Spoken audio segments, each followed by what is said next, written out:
He's an associate professor and the chair of the K-State Political Science Department. His research focuses on the representational relationship between constituents and their elected officials, mainly those in Congress and state legislatures. Given his expertise in federal and state politics, we thought we'd invite him to come speak tonight about the research, about the results of the 2024 election, and have him offer his research-based perspective of what exactly happened. So with that, please give a welcome to Dr. Burkhead.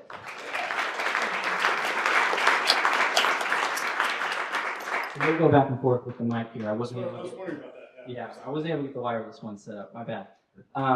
So here's the format for this Q&A. For the first 30 minutes or so, I'll ask you a series of up to 7 questions. And then once we've answered all of those questions, we'll open it up to 15 to 20 minutes for audience questions. So we'll begin with the first one. Kamala Harris attempted to recreate Biden's delicate 2020 coalition, and she had an impressive online presence. But that online energy did not translate into enough votes. What groups was she successful or unsuccessful in courting, and why? When we think about the Harris campaign in light of relatively recent elections from Biden in 2020, Clinton in 2016, and then Obama in 2012, the first thing that really needs to stand out is not looking at the electoral college map, but looking at the popular vote. And the popular vote has been relatively tight each time. Popular recollection is that Obama cruised to victory in 2012. That's not really the case. He won only by, again, like a couple million votes, a very small percentage. That then extended over to Clinton, who, again, of course, won the popular vote, but then lost the electoral college vote. But again, not by massive margins here. We're talking relatively small. This is reflective of the state of politics that we're in, where we have really tight margins between the Democrats and Republicans. The exact kind of turning on or turning off, so to speak, of Democrats turning out to vote or Republicans turning on to vote can often be the most influential aspect in terms of determining the outcome. It's not who's got the best appeal, it's who's best able to turn out their particular voters, their particular base. So in 2020, overseeing a massive pandemic, Trump lost the national popular vote relatively narrowly. He also happened to narrowly lose a number of important states, Georgia, Michigan, and so on, that allowed Biden to win. So I say all that as foreground for understanding the 24 election, which is that it was going to be tight. Most folks kind of knew it was going to be tight, but that coalition is difficult. The Democrats have a difficult coalition to hold together in a way that the Republicans simply do not. Democrats represent a whole bunch of different groups. Sometimes they're conservative African Americans who are still solidly Democratic, though not necessarily as liberal as are some of the folks who are interested in abortion or in trans care or things like that. And folding all of those different that's just 2 examples, there's lots, right? But like folding those union members and environmentalists, right? Like all kinds of different coalitions can be difficult to hold together in a way that the Republican Party simply does not have the same challenges. The Republican Party is largely an ideological project to kind of roll things backwards, right? And you can want to roll things backward for one reason, you can want to roll things backward for another reason, but you can still agree ultimately what you're looking to do is roll things backward.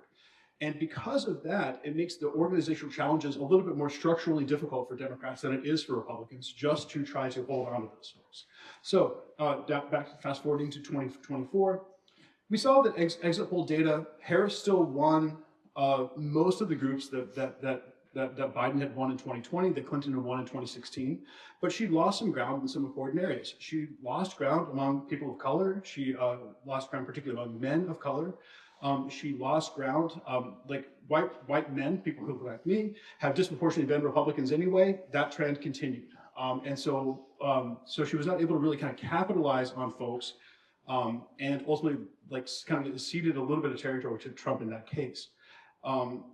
She still did well among women, but didn't do quite as well among women in 2024 that Biden did or Clinton did in 16 or 20.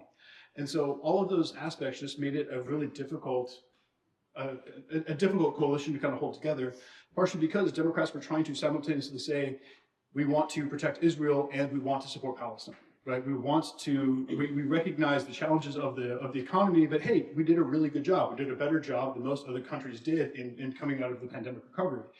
But that kind of equivocating is difficult when you have most voters' attention spans are relatively short. If you get their attention spans at all, you've got to hit them quick. And that kind of equivocating is the kind of thing that people like I do in my office, but it's not the sort of thing that is really effective when you're trying to get people to remember to vote on a Tuesday when they're trying to pick up their car from the mechanic and also get the kid off to wrestling practice or whatever, right? And so those aspects there can be kind of challenging. Thank you. So you kind of touched on what I'll ask about in the second question. I'm going to ask it again. For a long time, pollsters argued that when turnout is high, meaning at least 60%, Democrats usually win. In Riley County, turnout was 60%. In Kansas, turnout was 66%. And across the country, it was 63%. Why didn't the correlation between turnout and Democratic success hold this time? Yeah, really important question on turnout. I think that the most important thing about turnout is not how many voters are voting, but who is voting in that turnout group, right? And so just simply assuming that if we get up to this particular threshold, then that will solve our problems. And Riley County is it's really a very purple district. We'll talk a little bit later about some of the margins here in Riley County in terms of voting for president versus state legislature. But it's kind of a purple district. And so what that means is that you're kind of running a numbers game. You're just hoping that like you've got more votes that you're turning out than you're turning out of the opposing team. And so focusing just on just a get out the vote campaign can wind up animating folks who are occasional voters for the other side, right? And so that seems to be something that we saw happen. The other thing is to actually, so I'm not a scholar of comparative politics at all, like the politics of other countries, really just outside the US borders. But one of the things that we have seen has been that incumbents who oversaw that pandemic recovery all lost power from 2020 to 2024. And it's not an ideological one. So the Conservatives lost control of the UK and got replaced by Labour. But then elsewhere, we've seen the coalitions for Macron, in Germany, no matter where you look, then the people who are in power lost seats. What does that tell us? That's kind of jumping ahead a little bit, but that tells us that the people were upset about the pandemic recovery. And now, like, it's reasonable to be upset about the pandemic recovery. I do remember paying $1.29 for eggs, right? But like, at the same time, there's actually a lack of awareness of, this is going back to, if we really want to get into whose fault is it, we can do that later. But it goes back to a failure to actually really trumpet how simultaneously the economy was in a worse shape for like average purchasing power for an individual on a Sunday afternoon at the grocery store, but how much better it was relative to other countries who all suffered the same kind of collapse. And so when we think about those kinds of dynamics there, then that can kind of show up with those kinds of bits. I'm sorry, remember the second half of your question. You got it. Yeah. Okay. Well, quick question. Since you brought up eggs, has the Gulf of America brought down the price of your eggs yet? Or gas? I have chickens at home. Oh. Never mind. Okay. I don't really want them, but now they're far more valuable than they were. They were like about 6 months ago. Yeah. Are you selling eggs for cheaper than what they have? We can talk later. Talk to my 10-year-old. Yep. Okay. So we'll turn to more of what happened here in Kansas now. So Governor Laura Kelly and Kansas Democrats invested heavily in breaking the Republican supermajorities. We needed 2 seats in the House and 3 in the Senate. Lots of money was spent in House District 67 on the west side of Manhattan mostly, but the lion's share went to Johnson County, which has been trending blue. Why do you think we lost more seats in both chambers, including in places we thought were trending blue? So I think this is an important question. It's one that I do kind of encourage everybody to be kind of thinking about. Looking at things the way that I tend to approach things, which is really kind of at a 30,000-foot perspective. There's a few aspects there. The first thing is it's absolutely true that Johnson County has been trending blue over time, and that trend dramatically accelerated with the abortion amendment and the midterm elections there in 2022. What I think can be difficult and really unfortunately can only be revealed in hindsight is that was a little bit ephemeral, right? We're going to talk more about kind of like like a coalition kind of holding women together on the issue of abortion in particular, not just women, but mostly women on the issue of abortion, is that abortion was kind of capturing lightning in a bottle in some respects. It was super duper powerful. It animated people in a different way. In particular, Democratic supporters, I think, there were certainly some who were incredibly active in trying to protect abortion rights, despite the fact that Roe was still the umbrella overhead. But I think a lot of people assumed that because that umbrella was there, that it was permanently dry. And I think that the Dobbs decision then spurred people into action that had not been there before, almost kind of like your sleeping giant. But the issue is that that sleeping giant, once awakened, can still get sleepy, can still take a nap. The waking giant can still ultimately decide that the economy matters more in this particular election, right? And so there's that kind of backdrop there.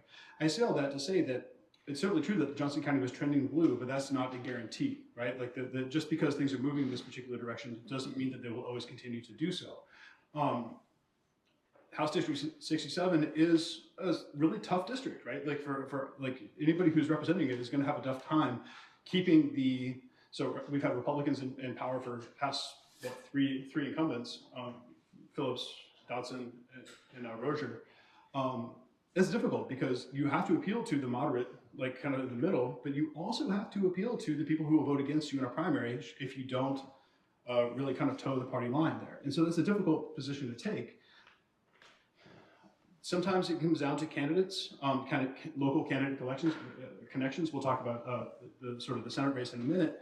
Sometimes it can come down to local candidate connections. Other times there's people who just decide not to turn out to vote because they're irritated with the state of things. And I think, I don't want to say that the lesson of 2024 is not to overcorrect, but at the same time, 2024 did show us that voters were just upset at the incumbent party, right? And the Democrats were the incumbent party. And so then there's there's an element of trying to read the tea leaves a little bit in terms of what lessons to learn, but then also not to be the general who overcorrects from the last war and just jettisons sort of all logistics altogether, for example. So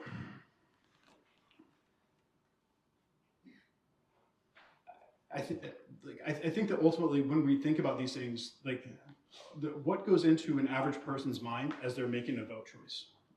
The decision to vote in the first place is kind of tricky, right? For a lot of the people who are here, who are giving up their Tuesday night to come here and hang out, it's automatic. You probably made a plan to vote. You probably talked to people who to make sure they had plans to vote.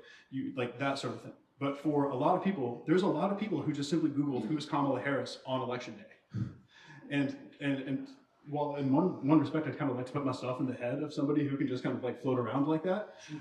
It's also worth, and this is something we'll kind of talk about in kind of a little bit later. It's also worth remembering that that's how far out it goes, right? From the deeply committed to showing up on a Tuesday night all the way over there. And so how the people over here are making decisions is going to be a little bit different than how the people all the way over here are making decisions. And so then small things like the economy being high, or like a senator writing a letter of recommendation for your kid to get into West Point or something else like that, all of those things can kind of factor in as well, and it becomes kind of tricky. So now we'll talk about the Senate race, sort of.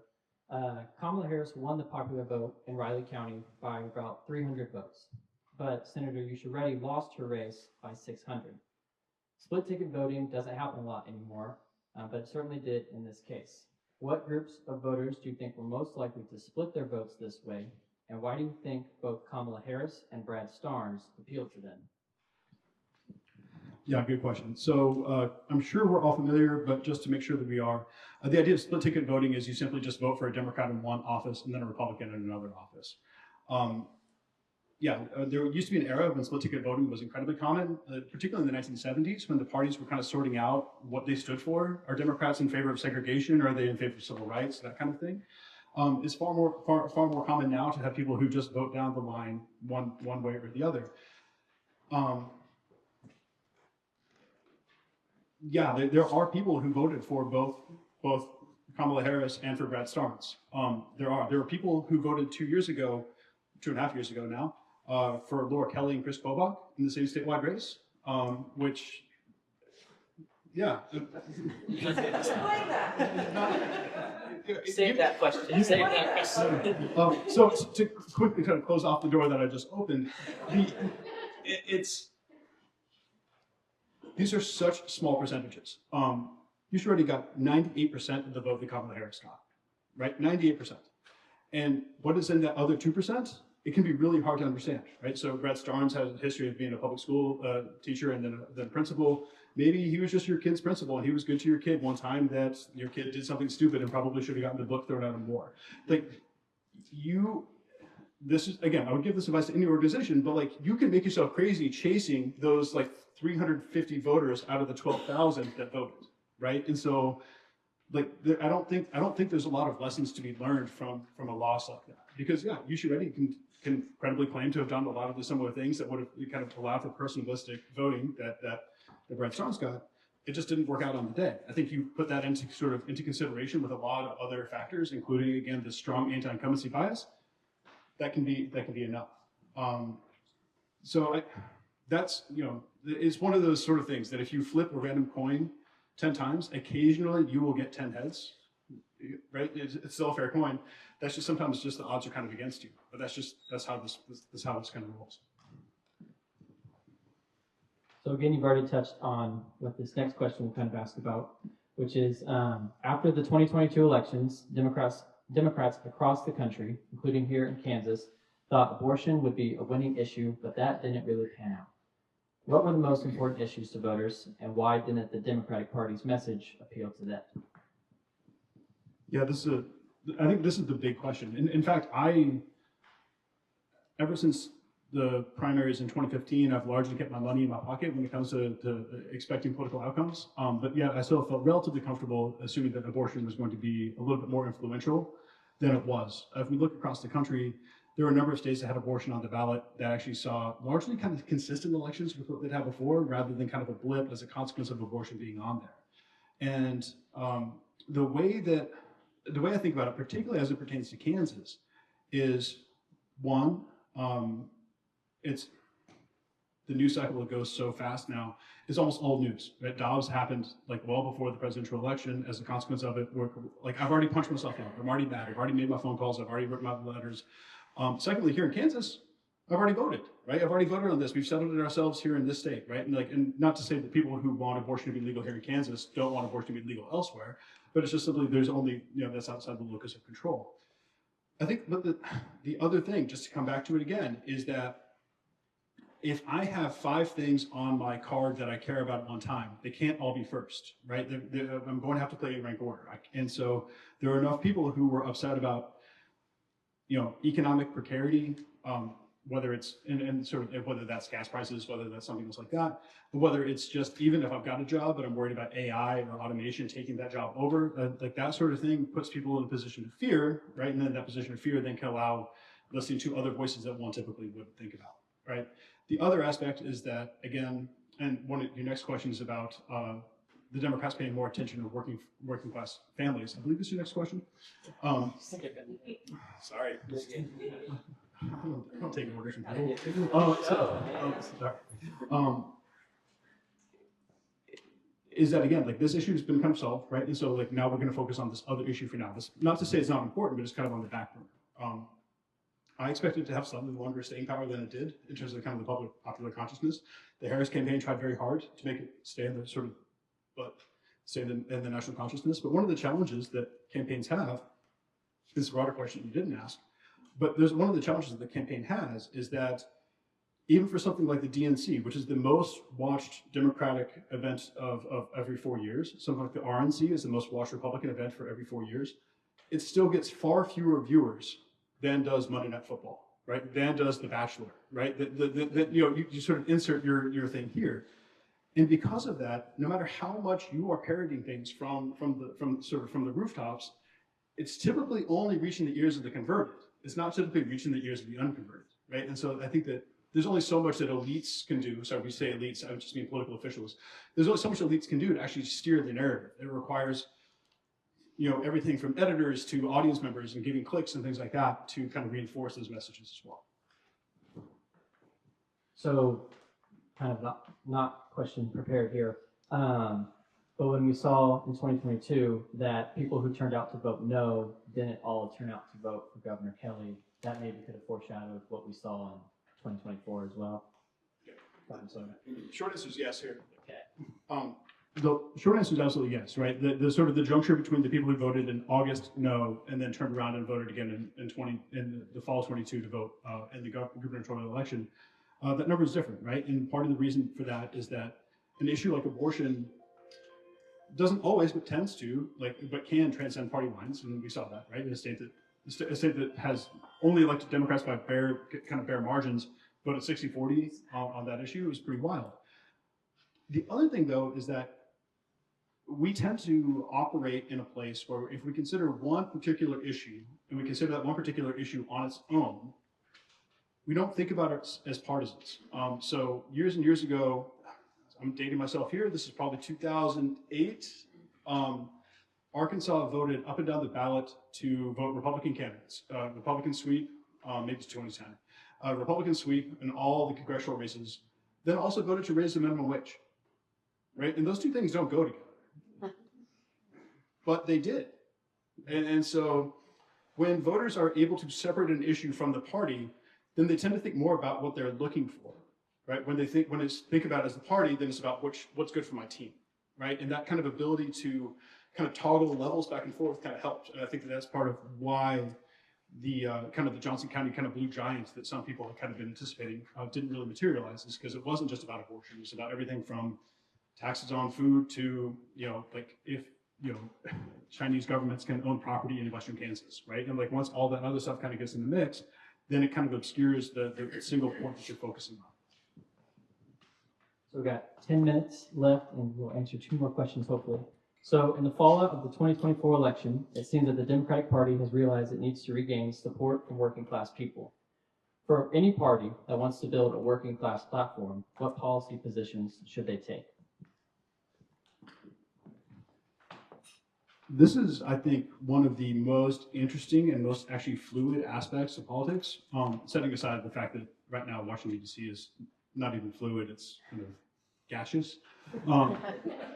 But what we've seen is both the left and the right are picking up on different aspects of feelings of economic precarity, different aspects of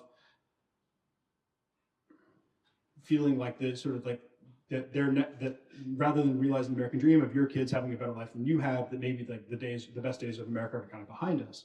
And you can see this on the right with people like J.D. Vance and Josh Hawley, who were talking about very neonatalist kind of policies, that not really children's health care, right, but returning to a single family home, right, being able to have the dad be the breadwinner, that kind of thing.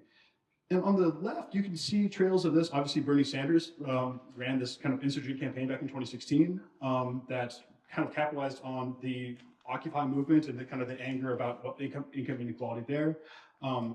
It's not Tom Osborne. It's been long enough I've forgotten already. The Nebraska senator who ran against Dan Osborne was talking, he spoke authentically about being in the working class, right? He looked at home in a Carhartt. He didn't look like he was putting on a costume.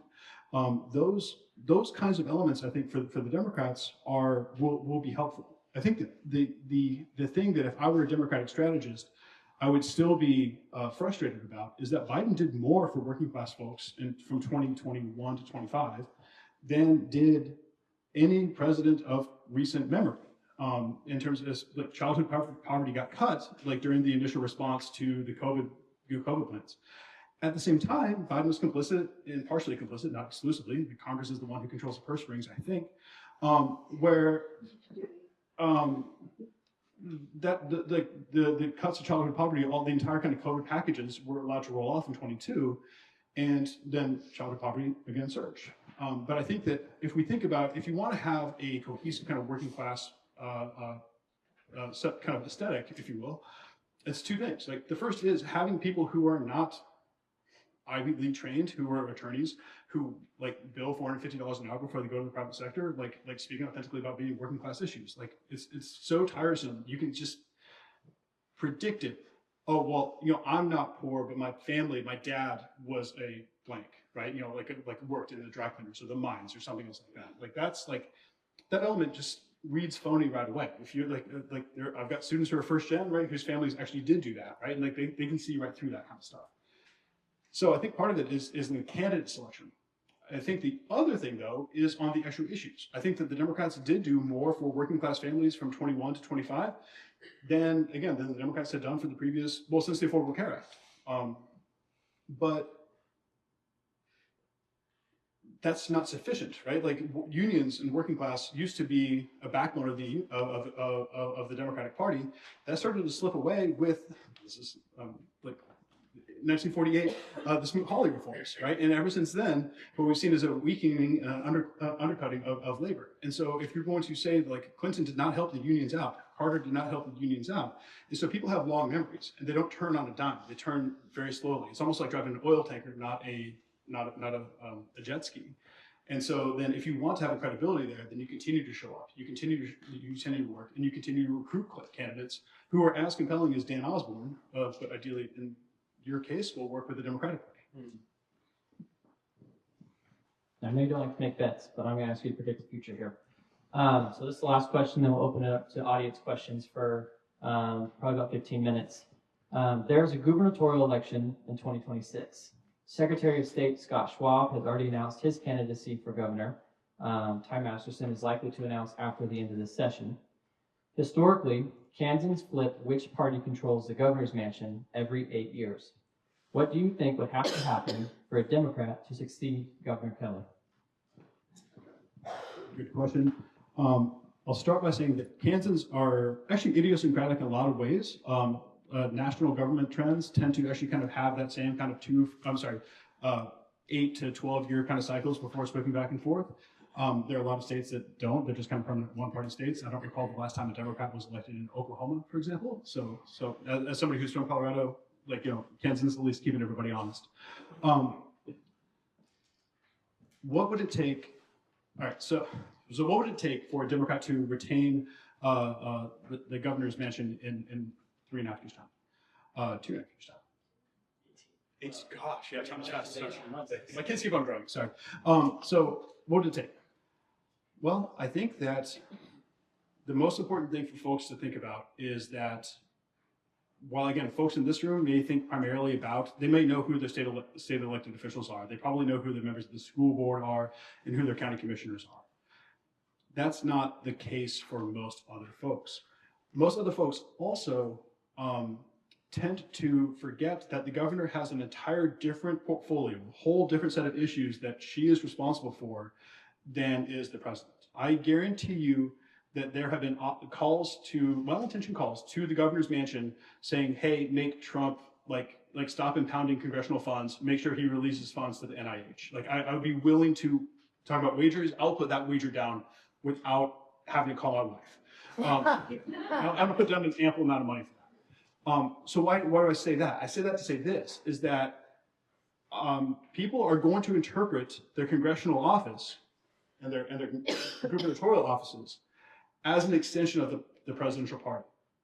If the president, if things were normal, kind of go back to baseline like 10, 15 years ago, something else like that, if things were normal, I would be really skeptical to put any amount of money, no matter the odds, on a Republican losing the upcoming election in 2026.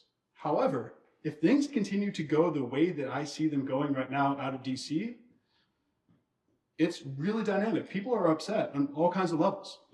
Whether it is people who are funded by grants from the NIH, the NSF, that sort of thing, especially in the university town, they're gonna be upset. Can you, like Republicans know who fired them too. And so I think that there's an element of that. I think there's an element of farmers not having access to the markets that they're depending upon, farmers losing the sort of the labor that they're depending upon, that are going to be upset. Does that mean that they're going to vote for a Democrat? Not necessarily. Does it mean that they're going to get up to vote on a Tuesday when they could just stay home and make some chili? Right? Like that's all of a sudden the calculus. That's the decision calculus there. The more dynamic, the more like catastrophic things are kind of at the DC level, and particularly for like hurting the party brand of the Republican Party there, the better it is for whomever whatever Democrat like throws their hat in the ring. So I think I wouldn't have thought it was possible a year and a half ago. I think it's eminently possible at this point. Give him a round of applause real quick, then we'll open it for audience questions. I mean, you mentioned a lot about the Republican Party and the Democratic Party. Can you comment about independence and the fact that it seems like a lot more people are identifying more with independence or moving that direction than to be put into an ideology of one party versus another, and how that played into the election. Yeah, absolutely. So the question is about political independence and how we kind of explain the rising number of people who don't ascribe to one party or the other, but instead think of themselves as independents, and then also potentially what role that had in the election. Is that inaccurate? Cool. I kind of winked at Andrew just briefly because actually we were talking about political independence today in my political participation class. One of the things that's interesting about political independence is that a lot of independents support one party or the other. They don't want to say they support one party or the other, but in their heart of hearts, they know that they are close. They're pushing the dial for the Democrat and for the Republican. And so, from one perspective, political scientists will look at that and say, "Oh, well, they're just closet partisans. They're just not comfortable coming out yet." But then the other respect is that people who are independent are different nonetheless. Independents they dislike partisan fighting just in general. They tend to be more anti-authoritarian than others because they just don't like they don't like these elites over here, right? They don't trust either side, right? So that supports things like supporting term limits or legislative amateurism, things like that. It's been kind of a long-standing trend in political science where the number of independents has grown considerably from the 1950s till now. The number of what we call pure independents, the people who don't lean one way or the other, tend to be politically agnostic. They'd rather just not answer your stupid questions and talk about something else. Okay, so what does that say about the election? One of the challenges that I face as somebody who studies this stuff from the way that it gets discussed in the media is the idea that independents are up for grabs. Independents are not up for grabs. Independents, if you have voted for every Democratic presidential candidate from the time that you were able to vote until you're 40, and you think of yourself as an independent, you're not going to vote for Donald Trump, right? You're not going to vote for Mitt Romney. You're going to very different kinds of Republicans, but you're not going to vote for them, right? The question is, are you going to vote or not? Are you going to turn out to vote or not? And I think that that's the part that gets missing, right? Is that these are not people who are persuadable. That if you just simply get the right field organizer on their doorstep and talk about things, that's not going to kind of pull them out. And not going to make them switch sides. But you can maybe pull them out and get them to vote. And what I think that we saw is that Harris certainly lost among independents this past election cycle, which I think is because independents were largely irritated just about kind of the state of things. They're irritated about the price of gas costs more. The fact that cars are so much more expensive than they were even 4 years ago. And I think that those kinds of things are a convenient reason, again, to go back to making a pot of chili on Tuesday and turning on whatever's on Tuesday, whatever sitcom is on a Tuesday night, than getting out to vote. Does that kind of... I understand the SAVE Act, it has gone through the House and Congress and that passed. And then it will go to the Senate next. Do you know the status of that act, which the SAVE Act is to require that anybody who changes their name from their birth certificate, they have to have that name match their registration, voter registration, or their passport. So to me, that would disenfranchise women's votes. So that's my one question. What's the status of that act? And the other question is, do you think we'll have a democracy in 4 years? So 2 questions. One is about a particular bill called the SAVE Act, which is about the idea that one's official government documents have to reflect their birth certificate at the time that they were born. The second question is if I think that we'll have a democracy in 4 years' time. I'm going to answer them in reverse order. I very much hope so. I do not know. So there's that, right? We'll have to kind of wait and see. But the answer to that question actually leads me to the answer to the first question, which is that what we have seen is, okay, we need to be careful. What we have seen is that whereas the House seems to be much more constrained by what the president wants, there are folks in the Senate who seem to be a little bit more, they tend to take a broader view. And so what that means is that while so far we've not seen a single candidate who has been nominated has been rejected by any of the Senate panels, right? So, whether it's Tulsi Gabbard or Pete Hegseth or whomever, we're seeing them move forward. At the same time, senators and here I'm not going to sort of name names, but like just kind of like the old guard Republican senators, like of whom there's fewer than there used to be, but whom there still are some of. Though I cannot see them being motivated to kind of move in that direction, to kind of jump in that respect. And so the Senate is, like what I show students is that if you look at all the bills that get introduced in Congress and the ones that pass one chamber and the ones that pass both chambers that go to the president's desk, 98% of them just get introduced and don't go anywhere. About 1% actually do pass one chamber, and only about another percent pass both. What does that mean? That means it's very easy to kill a bill, right? And like there's a very easy way to kill a bill. Either do it noisily, right, voting down, right? John McCain famously noisily voted down the repeal of the Affordable Care Act. What is actually far easier, though, is simply quietly killing a bill, right? So if you quietly kill a bill, then that does not get fodder to people to primary you in the next election, and so on. And so I don't know what sort of, this is such a, we use the word unprecedented a lot from 2016 to 2020. I think we've thrown that out, and now we're just talking about like how this is completely unfounded. This is a difficult time to forecast, right? This is a very difficult time to kind of, and things that can be true in broad strokes cannot necessarily be true in the fine strokes, right? But like I would expect that's the kind of bill that will rankle the kind of the old guard, kind of the more establishment Republicans enough that they just simply just tell the John Thune, just like set that down, don't bring it up, right? And we'll just kind of move on, right? So like I can't give you more than that because it's so dynamic, but that's kind of my cut. Yeah. Yeah, I think so. I think like my question, I don't know if you answered, I feel like coming into this last election, that young people Gen Z was kind of a bit of a model with Democrats. I was like, this is going to be such a key demographic that will turn out for them, which in fact didn't happen or didn't come to fruition. So I guess like going forward, how do you kind of see like the Democratic Party reformat its platform to kind of engage these young people and kind of resonate with their messaging? Because I think a lot of them, especially on campus, are just more either they're like closet partisans and don't want to go out about the party affiliation, or just very disarrayed by what's going on at the national level. Yeah. So the question is about how. If you look at 18 to 29-year-olds, Obama did quite well among 18 to 29-year-olds. Biden did fine Clinton did fine among 18 to 29-year-olds. Biden did fine, right? But then Harris actually like lost some ground on 18 to 29-year-olds. I think two things are true at the same time. I think the one is that that's actually capturing the cohort effect, right? Which is that as people age out of being 18 to 29, then they're aging into being 30 to 39, for example. And so there are folks who are in their late 20s who are now in their who have been in their late 20s who are now in their early 30s who are still going to become solidly Democratic. I do think it's very possible though that some of the new voters who came online found things like Donald Trump being on Theo Vaughn and Joe Rogan and those other kinds of like alt-right kind of podcasts kind of appealing. And I think that there's absolutely something there. We've seen kind of support for extremism on the right from Gamergate years ago to kind of the Groyper Wars more recently and 8chan and things like that. And so I think that like capturing those folks and bringing them into the party, I think helps the Republicans for the short term. For the longer term, I'm not convinced that that's a commitment to the Republican Party so much as that's a commitment to Trump. And separating those two is going to be, if I was a Republican strategist, that would be the thing that keeps me up at night. How do you make this kind of go longer term?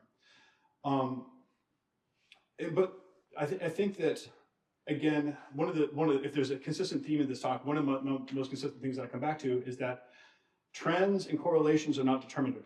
And so just because young people have been trending Democratic for a long time, that does not guarantee that young people will continue to trend Democratic for a long time, right? And so what are young people concerned about? They're concerned about housing. They're concerned about like being able to afford a house, right? Without being told to wait till they're 45 and stop eating avocado toast before they're able to do that.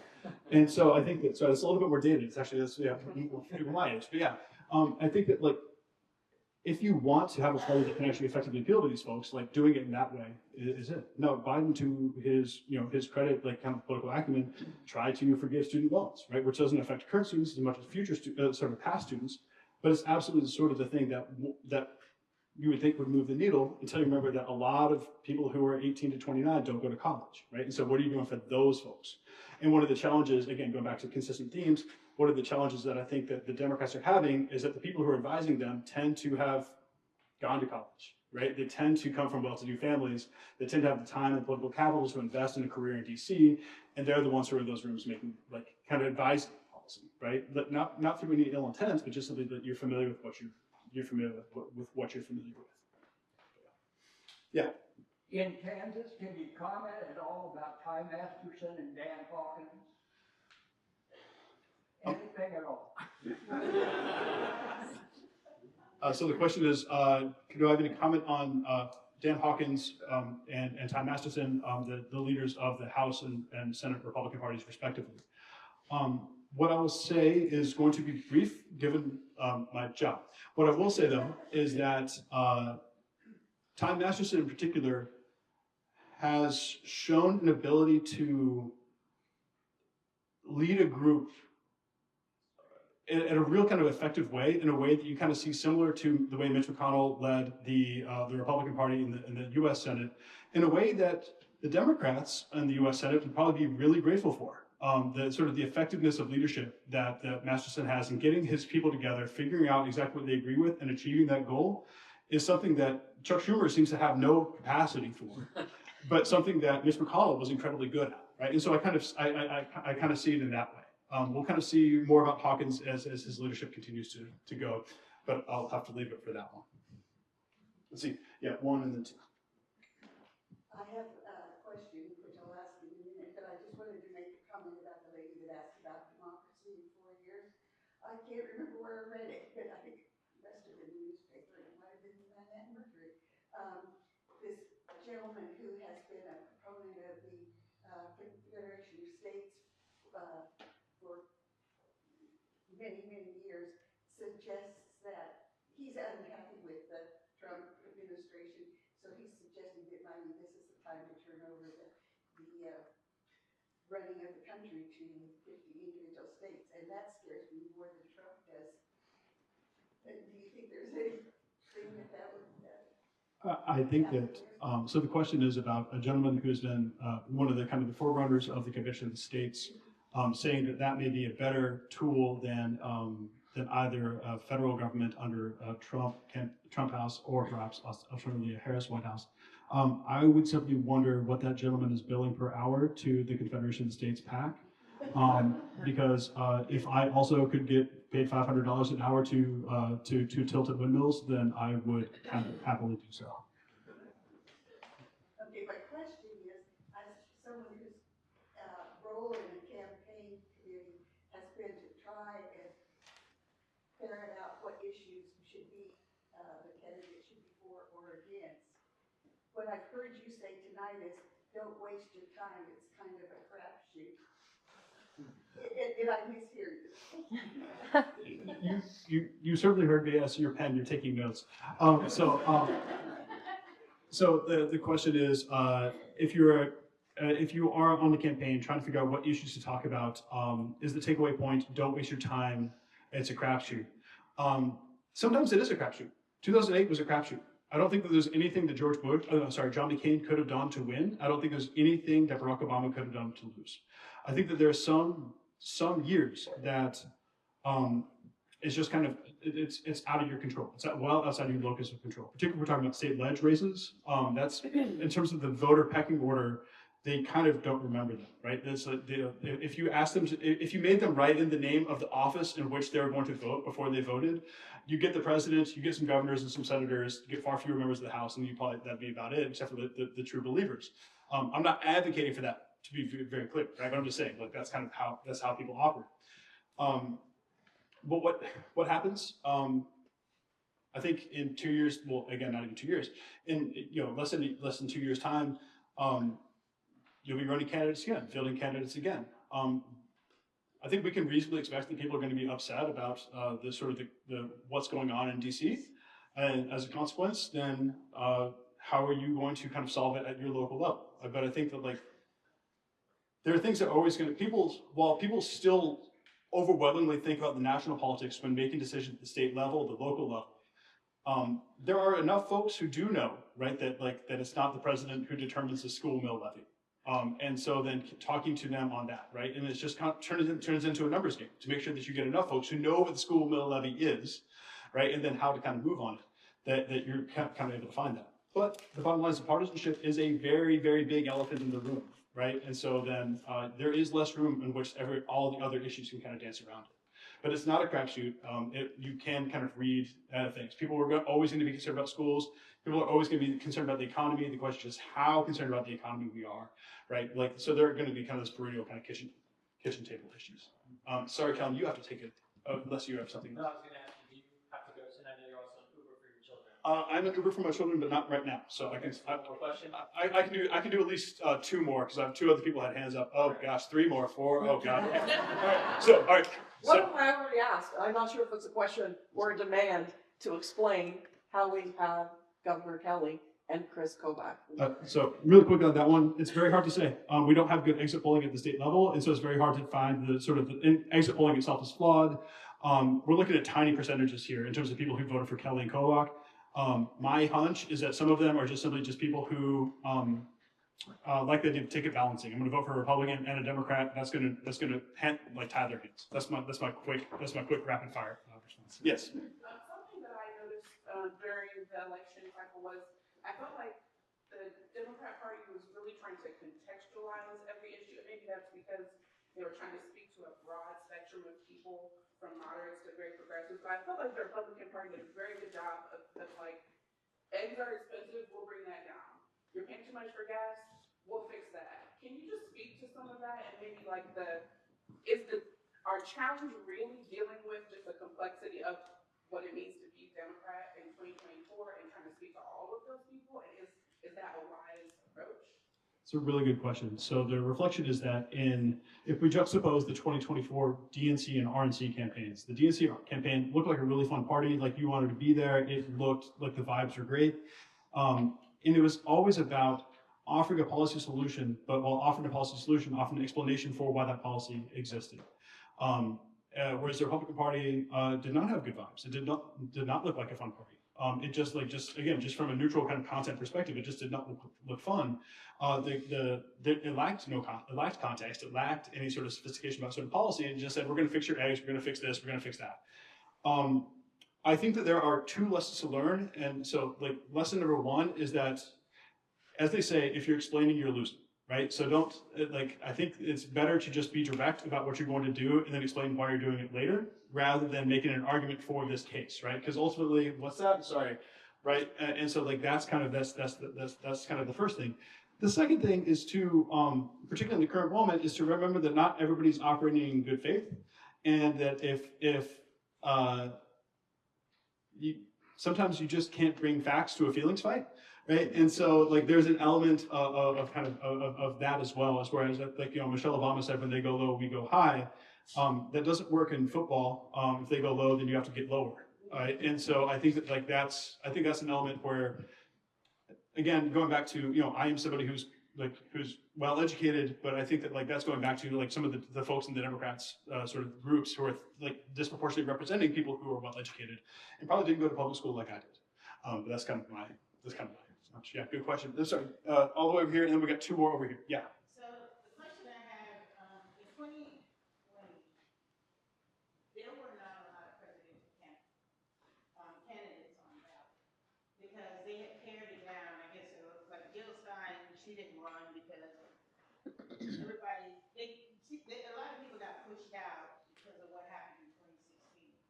But in 2024, there were a whole lot of candidates on the ballot that I'd never heard of.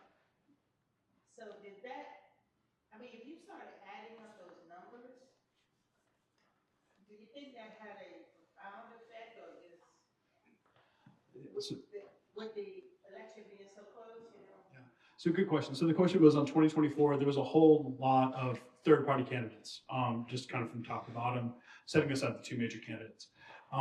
The common way that my shorthand tool for understanding third-party candidates, support for third-party candidates at the presidential level, is that it's a protest vote. It's a protest vote against, but who that's a protest vote for can be really tricky, right? But like understanding, first of all, it's just a protest vote. Going back to your question about political independence, that can be a way that you say, okay, well, the blood is not on my hands, I voted for this one, right? And so I think that there's an element of just kind of that going on there. When an election is super duper tight, then all of a sudden all those things matter. But the ballot access laws are neutral, right? The ballot access laws, right? So they kind of allows that. The goal of a campaign is to A, make the economy be better, like 3 years before you run for office, so then you have an easier time running. But then B is to not let it be close, right? And then now when it's close, then it turns down to, did you spend too much money on ads? Did you look on social media too much? Did like your door knockers, were they properly trained? Were they a little bit not, people who are voting, answering the doors are normies. The people who are voting on door or knocking on doors are typically not normies, right? They're typically people who are like true believers in the cause. And if you've ever like had the evangelicals come to your door and ask you to convert, right? Like you're typically, if you're just kind of a normie, that's not a conversation you particularly want to have, right? And so like all of those things, right? So I say that not to like, I think that short answer is it doesn't help, right? But like the longer answer is that like any time you have like all these kind of third-party candidates on there, you have to think why they're getting support. For Harris, some of the support was some of the support that she could have gotten that instead went to Jill Stein was because of Gaza. Particularly, especially if you look at places like Michigan, where there's a big kind of Gazan Palestinian population there, that hurt her, right? Was that enough? Probably not. Did it help? Absolutely not. Sorry, I'm going kind of rapid fire here. We got two more. So yeah. What do you think of the voices that say that the Democratic Party's weak and this election are the backbone? Because a lot of people didn't vote because they said the Democrats were weak and they have no backbone, which I find to be true. Okay, so what about the, so the question is like, what about the people who didn't vote in 2024 because they thought that the Democrats were weak and didn't really have much of a backbone? Two very different reactions to that. Reaction number one is that those people are absolutely having a good time looking at Chuck Schumer's tweets about how the price of eggs are much higher during the Super Bowl instead of doing something about Elon Musk and his folks like hanging out in the Treasury Department. So for those folks, I think that they can point to that and say I'm absolutely correct. I think there are other folks though who may not ideologically agree, not philosophically agree with the approach that some of the Democrats are taking, which is that if we can just sit down and reason with them, then we can kind of come to a consensus. And that's been a theme of kind of democratic politics going all the way back to Henry Louis Gates, as a Harvard professor, got arrested by the Cambridge police because they thought he was breaking into his house. It was his house. Barack Obama invited Gates and then also the police officer who arrested him to come have a beer summit in the White House garden. Did you need to do that? Right? Like, could you instead just say like to these folks, like, I've got your back, right? We don't need to have this little beer summit. We're not, this reconciliation bit is going to be sufficient to kind of overturn, like paper over, like, like generations of like bad treatment of Black people by police. Like there's an element of that kind of negotiating before you negotiate that I think you do kind of see in the Democratic Party. But I think that part of it reflects a kind of a philosophical goal of trying to average across 12 different interest groups that all kind of have some things in common and some other things kind of that are not. But yeah, so see. Sorry, yeah, last question, green switcher. You've been patient too. Yeah. So that was actually really good segue into my question. I've seen a lot of people say that the Democrats are like too centrist, and I've also seen a lot of people say that they're too far left. So, like for example, I mean, you can look at Great Britain. I mean, the Labour Party of Great Britain is like relatively centrist. Like, they have like breakfast and stuff, and they won the defeated the Conservatives, but also in Mexico, their new president is pretty far left and retained her party control. So I guess, do you think that Democrats need to go far left or go more center left? So yeah, big question there. A lot of things to unpack. If we had a multi-party system, for example, instead of us just turning 11 for Democrat or Republican, but we got 4 representatives in Kansas, you get 4 votes, go nuts, right? That could be dramatically different. We would be kind of a slightly different place. In the current place that we're in, the analogy I like to use is that like the big parties are 2 big tents. They're 2 big blankets, right? And so like sometimes you have to get your toes warm, you have to pull it down over your head a little bit too much, right? And then you get a little bit cold on your head, and then you pull it up kind of over your head and your toes get cold, right? What winds up happening there is if you move too far to the left, you alienate people in the middle. If you go too far to the right, if you go too far to the right, you alienate people on the left, right? You can't cover all of it all at once. So my question to you when you're hearing that is, who is saying the Democrats are too liberal, right? Is that people like James Carville, who kind of cut their teeth on like free trade stuff in the 90s that kind of reflected the policies of the 90s? Or is it people who are like Bernie Sanders, right? And so like everybody's going to be fighting the true cause for how they understand the cause to be true. And so for James Carville, he believes that the answer is to be economically moderate. But for people like AOC, they believe the true cause is to be more liberal. And so the insight I would give is that in 2024, Donald Trump did not run a campaign offering anything for the middle, for the moderate, right? Donald Trump ran a campaign that was pure red meat for his base. It worked. I think that there's an element of, you need the energy, you need the votes, you need people to turn out to vote, you need people to donate, you need people to knock on doors, but you also need to get people a reason to get off the couch. And you typically don't do that by equivocating. And so I think that there's more room in favor of the argument from AOC that Democrats should be more liberal than there's room for James Carville to say that Democrats need to be more moderate.